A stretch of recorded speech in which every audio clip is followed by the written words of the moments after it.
G'day trendsetters, you're joining me today as I ride north out of Gainesville, Florida.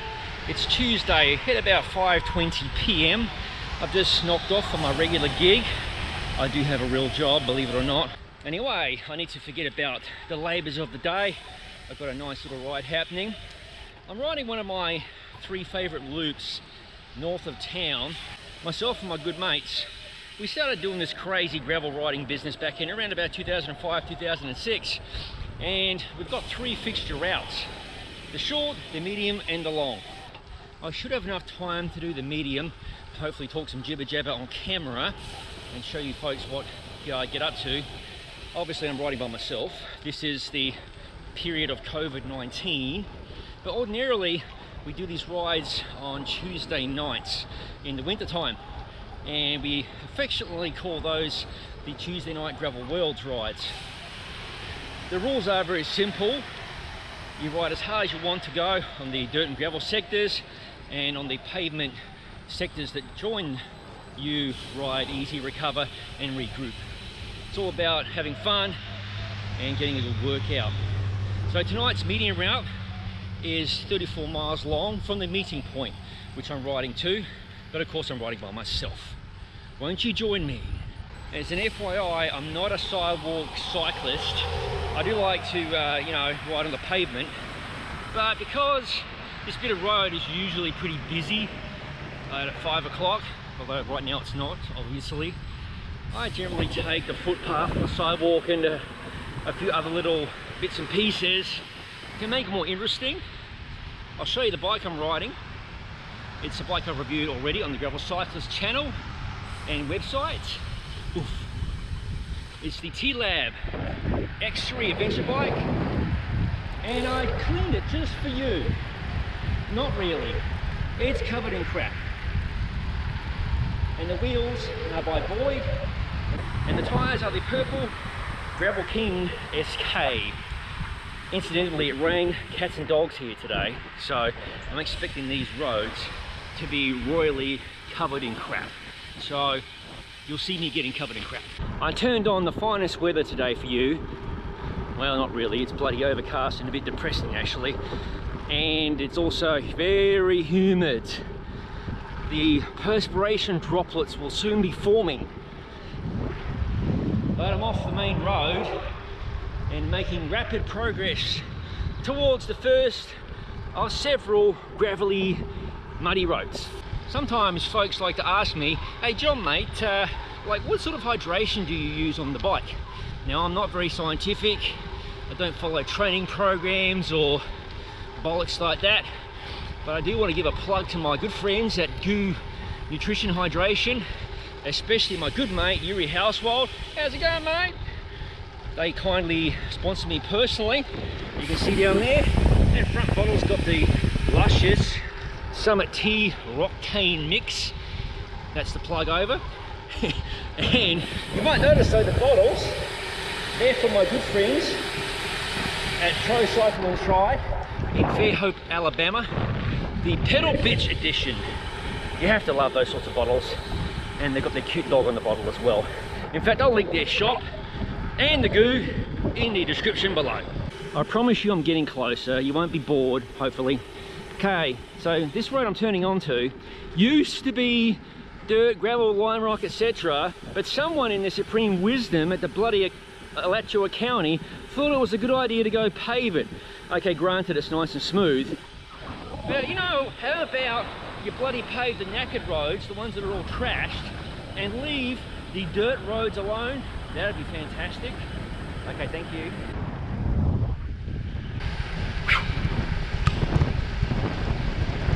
Two things of important note.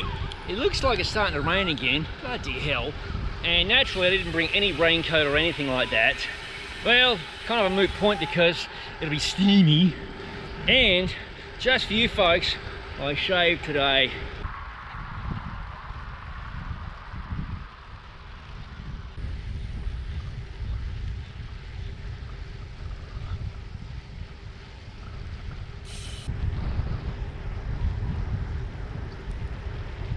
Yeah mate, my house is super easy to find. Just look for the green car, lime green that is.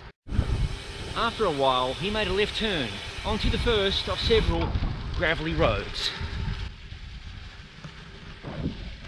And there it be. As you can ably tell, it has rained, judging by the standing water. And the underfoot beneath my tyres is a bit sticky. We call this Velcro Roads. It's a great workout. It's just a good thing I'm by myself, because some of my mates are bastards and they like to make me suffer. How dare they? I just did a quick check of my surroundings. Over here is what it's like to ride in Australia, and over here is what it's like to ride in America. There's a pine plantation in the works, and ahead there's a bloke walking on the road. G'day mate. And a local driving his truck.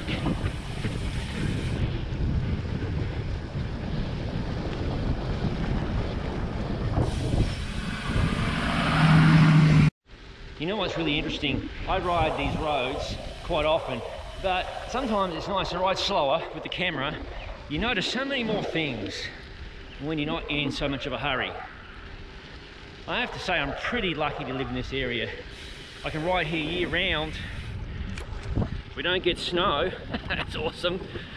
And the cold weather usually lasts about 3 weeks or 3 days. I'm about to enter the second sector, which is right near the Antioch Baptist Church, and there's a cemetery that butts right up against the sector. What's interesting is the cemeteries contain a lot of information about what's been going on in the history of an area, but you likely knew that already. And just ahead we have the sign that everybody loves. Look at that.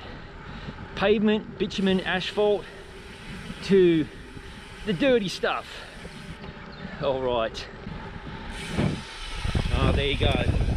You have to love that, right?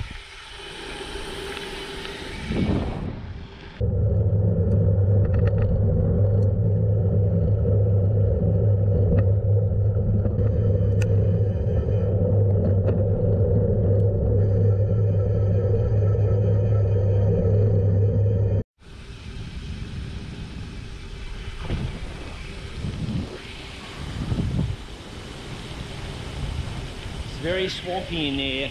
This is possibly the worst place to ever get a flat tire. It has happened to me, and suffice to say, you get bitten to hell by those bloody mozzies, but it is absolutely beautiful. The trade-off.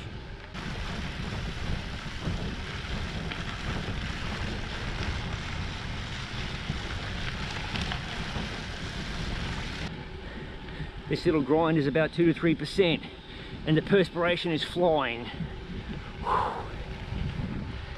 Check out the beautiful tree cover.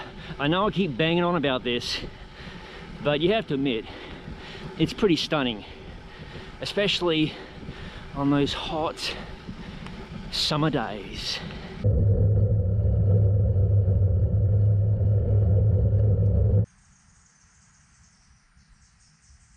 The end of sector 2, back on the pavement for a little bit.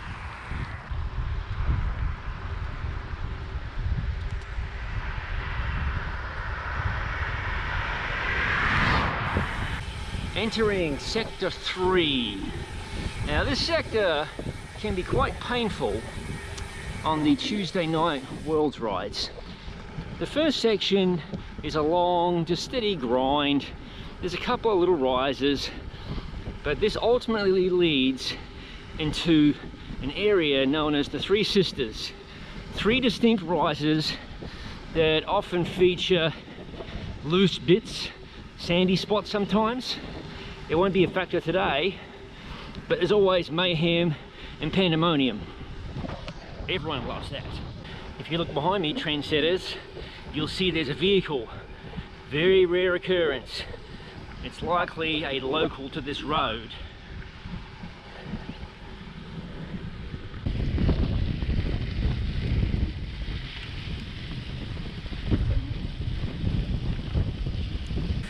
I don't believe it.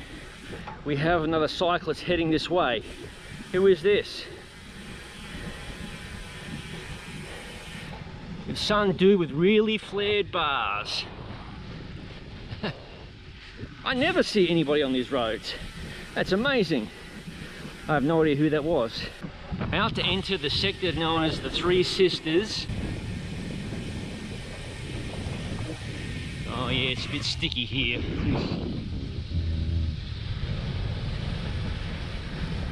Okay, that was the first of the Three Sisters I just rode over.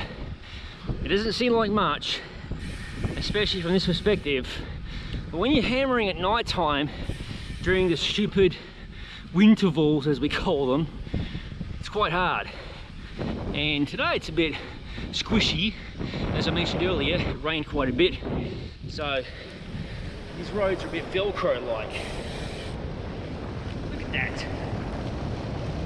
Sister number 2 right now. I'm doing my best to avoid the crappiest line. Bloody hell. This is a really good power workout.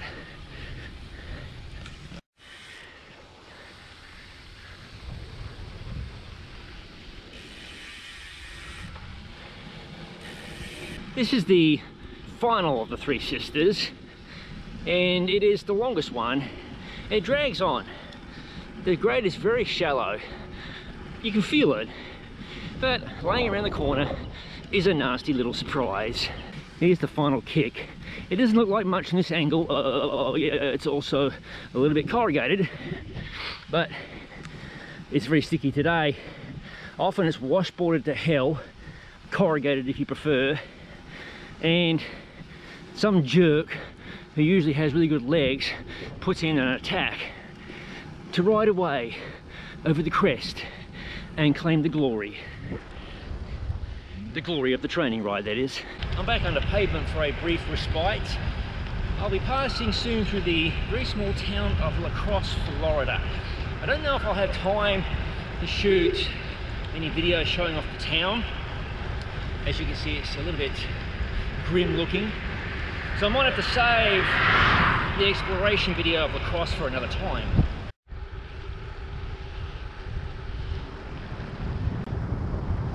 It's so humid out, you can cap the atmosphere with a knife. I'm right on the boundary of the small city of La Crosse, Florida. Notice it has a capital C. I'm going to take a back street into La Crosse and continue my journey on the medium route, which I hope I can mostly complete before nightfall. I always carry a light just in case when I leave later in the day. Well, at least you can see some of suburbia here in La Crosse. It's a really nice little town, actually.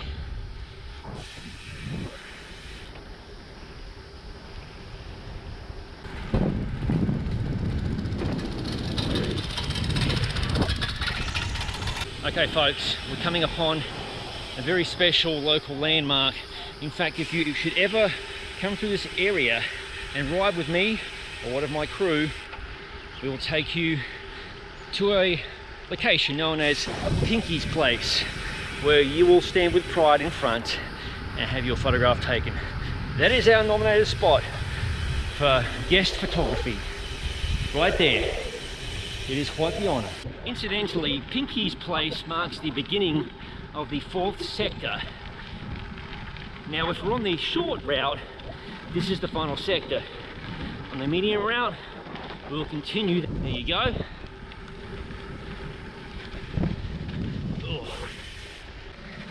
Oh, this section is corrugated to hell. Oh man. Yikes. Pardon the shaking around.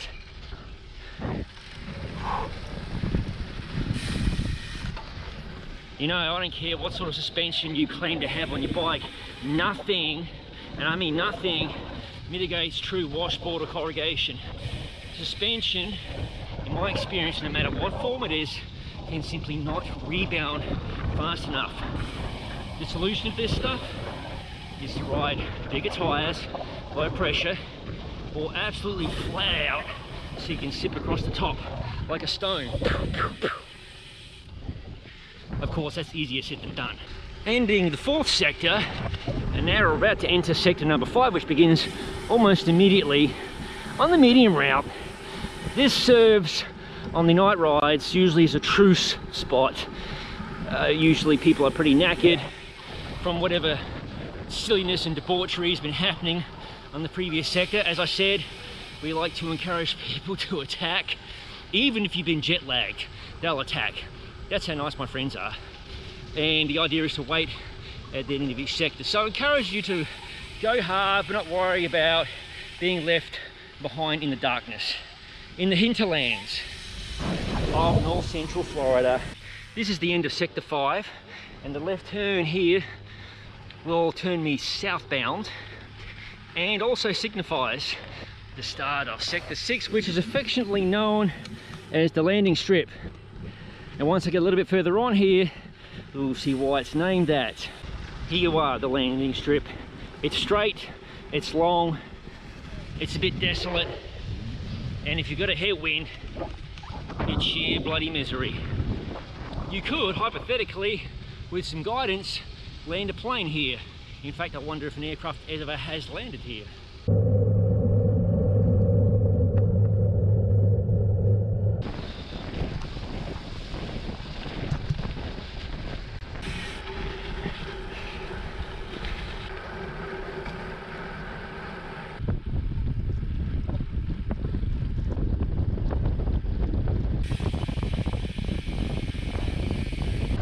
Riding a very short section of pavement to reach sector 7.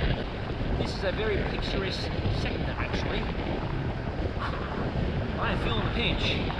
Definitely feeling that long ride I did on Saturday. Whew. Here's the sector. Number 7.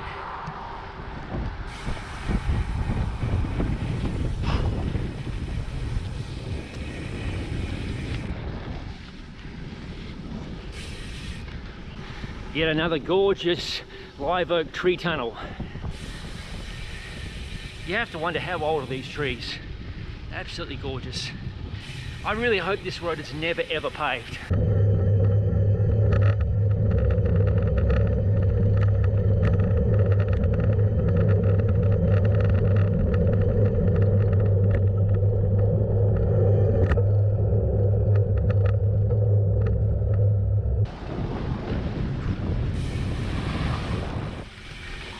There was a small section of mud just behind me.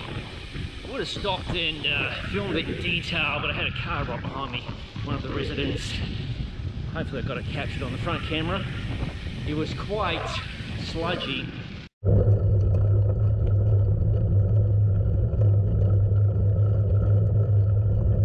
Entering the 8th and final sector of the medium route. It's almost 7:30, so as you can see I'm getting close to nightfall here.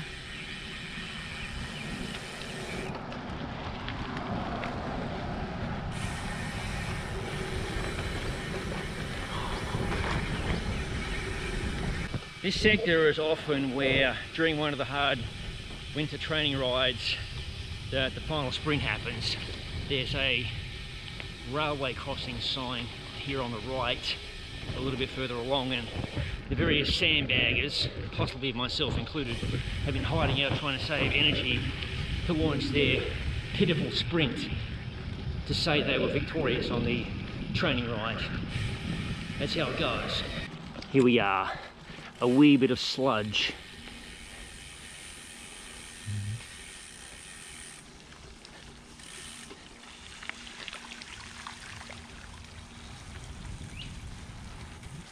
And there you have it.